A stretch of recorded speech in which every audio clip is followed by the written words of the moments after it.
Ladies and gentlemen, welcome back for another Pytorch video. Now, normally we just dive right into the code and start coding, but for this one we need some context.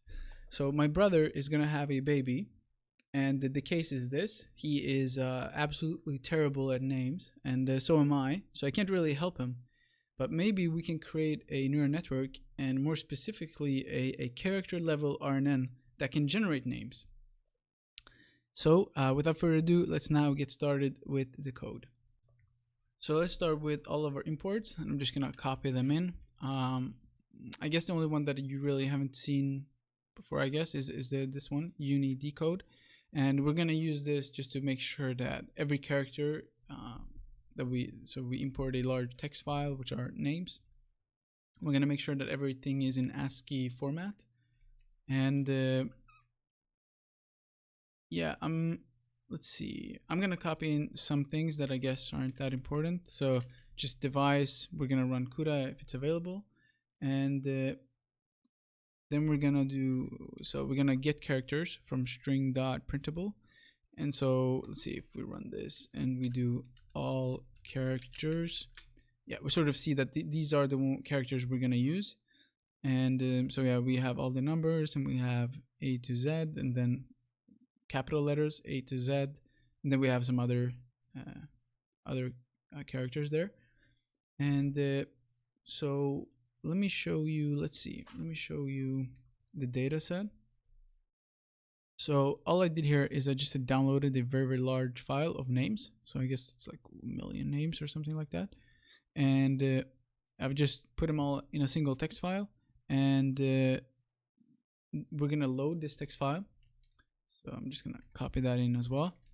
Let's code the important parts like the RNN and the actual code, but this is not really that important. So we open that text file, we read it, and then we call unidecode.unidecode on that to make sure that everything is in ASCII format. And yeah, that's it. So let's now do our RNN. So we're gonna do class RNN and then module, and then we're gonna just let me do a pass on this right now, and we're gonna have another class here.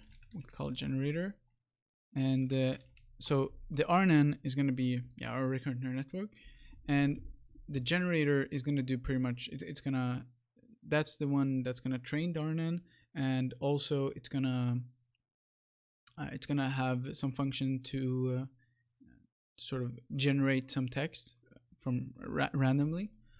So yeah, let's do the RNN first, and then let's do the generator that's going to use the RNN. So we're going to define init, and if you watch my last video, this is going to be very familiar to you.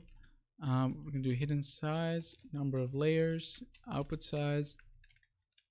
We're going to do super RNN self, and then dot init self dot hidden size is hidden size, and then self.numLayers is numLayers.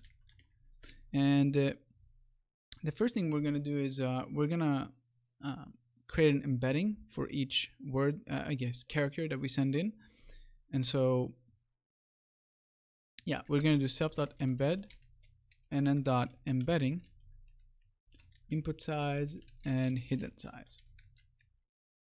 And this is going to be learned by the RNN, sort of the embedding for each character. So this is going to be a long vector, and I guess since we have this, what we have right here, if we do n characters, we have 100 characters, and so the input size is going to be 100, and then we're going to have some word, sort of the vector embedding of each character, which is going to be some hidden size that we're going to create later on. But that's going to be, so the embedding vector is going to be learned by the RNN. Then we're going to do self.lstm and then .lstm. We're going to do hidden size to hidden size, and then number of layers, batch first equals true, and yeah, that's all. And then self.fully connected is going to be nn.linear from hidden size, sort of the output from the LSTM, and then to output size, like this. And then we're gonna have define forward. Let me just put this in center. So we're gonna have forward, We're gonna have self x hidden cell, and first we're gonna just do out is self.embed of x, and out, and then we're gonna have hidden comma cell is self.lstm, and yeah, so we're gonna do out dot unsqueeze one. This is when we're gonna, just to make the shapes match, we're gonna add another dimension for the first axis, and we're then also gonna send in the hidden and the cell, and then out will be self dot fully connected of out dot reshape out shape 0 and then -1, sort of unrolling everything except the first one, which is the number of examples that we send in. Then we're going to return out and hidden comma cell, and define init hidden. We're going to do batch size, send in the batch size, and then we're going to do hidden is torch dot zeros, and then num layers batch size self dot hidden size, and then dot to device. And we're going to do the same here for the cell, like this, and then we're going to return hidden comma cell. Okay, so this is our RNN, so quite basic, right? We haven't really defined anything about the RNN right now, since we haven't said what the hidden size should be, the number of layers, etc. Just a general class. So we're going to do everything in the generator class, and so we're going to do define init.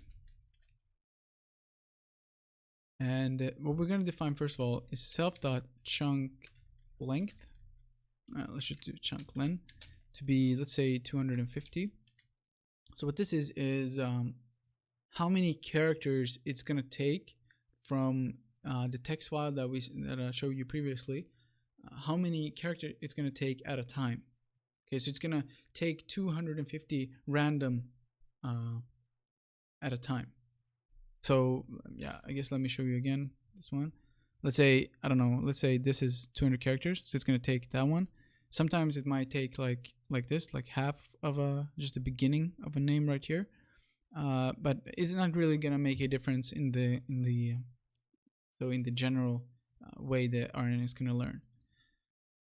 So we're just going to set it to 250, and then let's do self.num epochs to like 5,000 or something, and let's do self.batch size.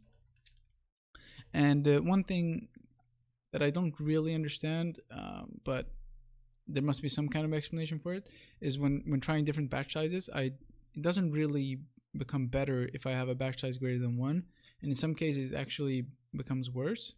So just keep the batch, we're just going to keep the batch size to 1, and then we're going to print every 50 epochs. And let's define the hidden size to be 256, and self.num layers to be 2, self.learning rate, let's say 0.003. I found to be a good one. So then let's just say we're going to do, let's just write the skeleton code first. We're going to char tensor self comma string. So what this function is going to do is it's going to take a character and it's going to map it to a vector of size 100. Then we're going to define get random batch. So it's going to do pretty self-explanatory. It's just going to get a random batch of 250 characters for us. And then we're going to do define generate. We're going to write this later on, but this is going to just generate some names for us. We're going to have a train. Yeah, so this is going to train the RNN. And yeah, so those are it.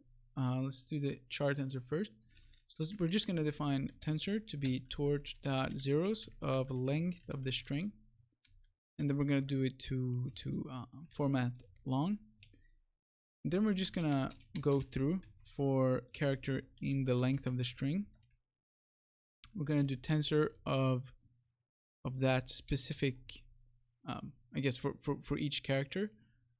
We're going to do all characters dot index string C. So this is just going to return the index for that character in this I guess in this string right here. So it's just going to return the index of where it's at. So I guess we could, for example, do our characters dot index of A or something like that, and we get back the index for it. So that would be the 10th index.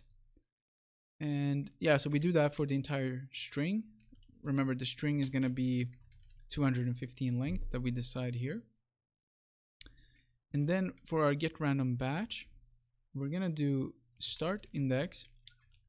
It's going to be random.randint of 0, length of the file minus self.chunk len. So this is kind of make sure that it's always going to be 215 length, and it can't sort of pick from the last I guess characters. And then we're going to get an end index, which is going to be start index. Yeah, let's do end index. It's going to be the start index plus the self.chunk length plus 1. Just because Python is 0 index, we have to, yeah. So we're just going to add a 1 here. And so remember that we're going to send in the first character of the string that we send in. But the mapping, so the corresponding correct character is going to be the prediction of the next character, right?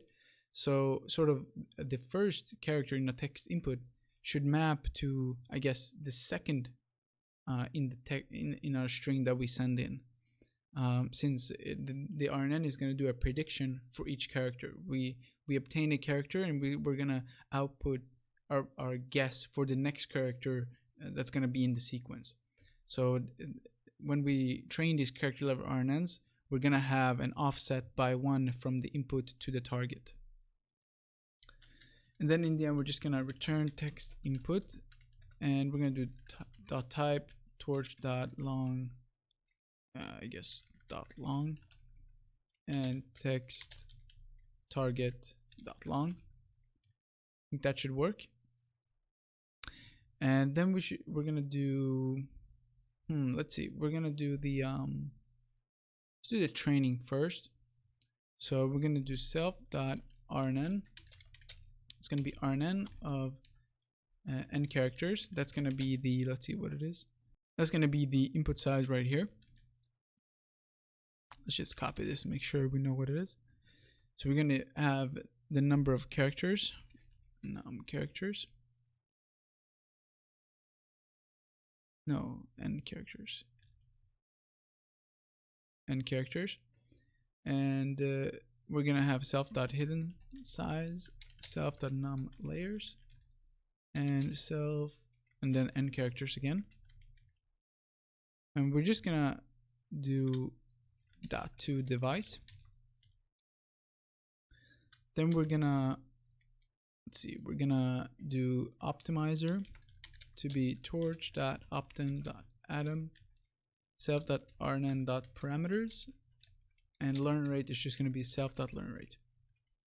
The criterion is going to be cross entropy loss, and we're going to do writer is summary writer runs names 0, let's call it. So this is just for TensorBoard. We're gonna print the loss. And then, yeah, let's see, we can do print, let's see, starting training, and then we can do for epoch in range 1, self.num epochs plus 1.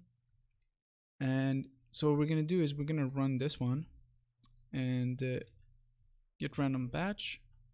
We don't have to input anything, and this is going to be our input and target for this epoch.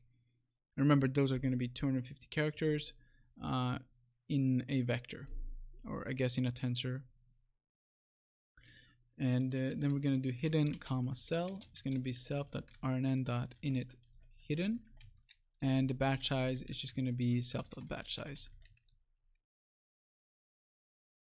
And let's see here. Next thing we're gonna do, self.rnn.0grad, and then loss is equal to 0. And all we're gonna do is imp.toDevice. Target is target.toDevice, just to make sure it's on CUDA. And then we're gonna go through each character. We're gonna send in a character by character to RNN. So for C in range of self.chunk len, we're gonna do output hidden and cell.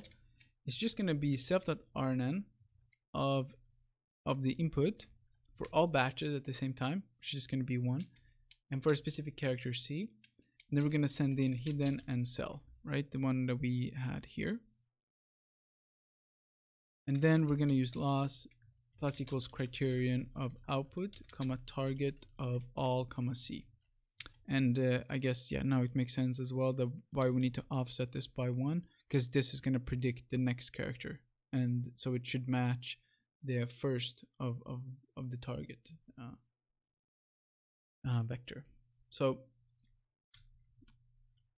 we're adding all of those losses, which is going to be 250 losses, and this might be an explanation why using mini batches won't work, since it's just going to be yeah, I guess adding 250 is enough.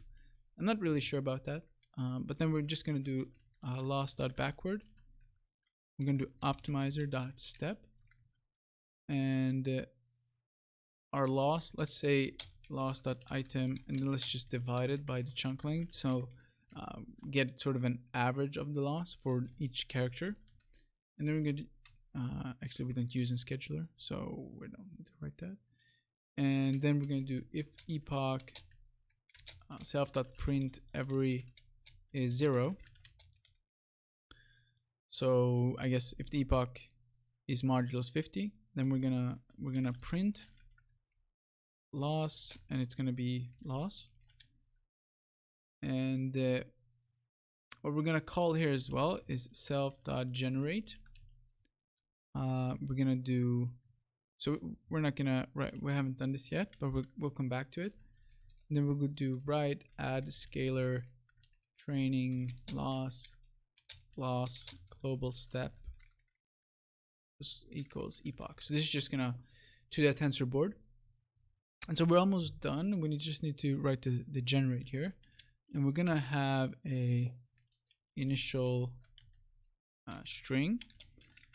So let's just do I or something. This is sort of what we're gonna have as our initial string for the generation. So I guess we could have something like A here, which means that the first name that it's going to generate is always going to start at A. And then we're going to send in the prediction length, and you can set this to anything. Let's just do 100. So it's going to generate, I guess, I don't know, 10 names or something like that. And another thing we're going to send in is temperature. And temperature is I guess a little bit complicated, but we don't really need to go into it in this video. What temperature is really sort of how risky should the RNN be. If it's a low value, it's going to sort of be very conservative. And let's say you have not a text text file of names, but let's say you would have sort of, I guess, written sentences. You would have a lot of and, sort of a lot of or, etc. And if you had a very low value here, it would just predict and something like that.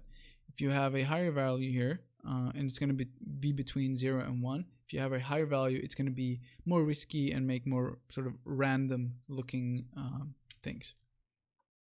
So more cool things, I guess, more fun things. So what we're going to do is hidden comma cell is going to be, so let's do same as we did here. I'm just going to initialize this hidden and the cell state. Then we're going to do prime prime, I guess, initial input. It's going to be self.char tensor of initial string. We're just gonna convert it into a tensor, and then we're gonna do predicted to be initial string. Then what we're gonna do, first of all, we're gonna build up the hidden and the cell state. So we're gonna do for p in range of length of initial string, and then we're gonna do, so this is gonna be 1. We're gonna do minus 1 on this. So we're just gonna sort of build up the hidden and the cell state up to the last character, not including the last character. So I guess in this case we won't even run this loop, but let's say that we have a, b or something like that, then it would run one time just to prime it for this initial character. So what we're gonna do here is we don't care about the output from this, but we're gonna take the hidden and the cell. We're gonna run self.rnn on initial